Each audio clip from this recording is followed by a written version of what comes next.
I don't think any of us are that surprised by what we see in this study. You know, I was born and raised in the San Joaquin Valley. I was born in Delano, in the middle of the farm workers movement.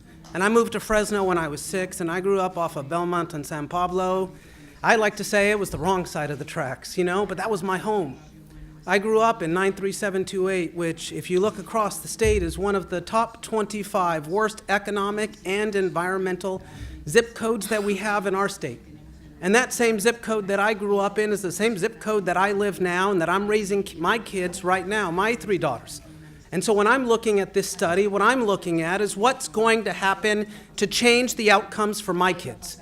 Because what I cannot accept is the healthcare delivery system that we have today.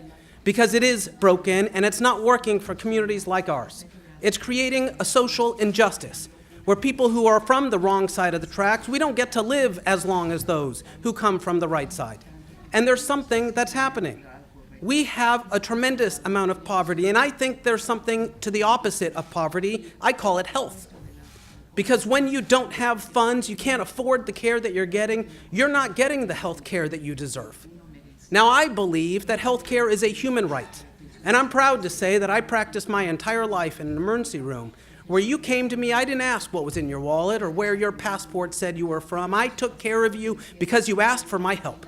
Because you came here today to say that I don't have anywhere else to turn. But here's the sad reality that's happening in our community. I worked in Selma, which is the raisin capital of the world, where I took care of farm workers because that's where I grew up. And I was going to dedicate my life to come back to help people. But in the last decade that I was working, I was asked to see 3 times the amount of patients. Because while we're increasing the number of people who are insured, we're not increasing the access to care, and we're not changing the outcomes in our communities. And so I want to answer the mayor's question when he answered it earlier. What are you willing to do? I'm willing to leave my job.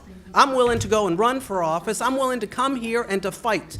And I'm proud to say that right now I am the chair of the Budget Subcommittee on Health and Human Services. Every dollar that the state spends in health care and welfare comes through my committee. I now have an opportunity to have oversight and to say that communities like mine, communities from the Central Valley, are getting left behind, and then we need to stand up and demand better, that we should expect more.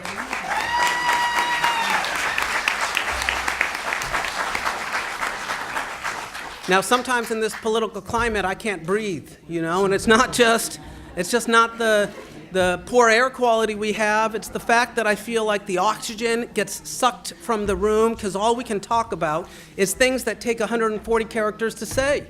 You know, and I want to actually talk about real substantive policy. I spent my life as a doctor taking care of people, and what I'm seeing are a bunch of politicians who haven't spent a day of their life practicing medicine. I saw 50,000 patients, and I hear their stories every time I'm up here, and I'm hearing the bureaucrats not wanting to actually fix the problems. So I need you to know that you have a champion for a cause up here, not some chump in a chair. You know, I want to stand up for our community because I think we should demand more.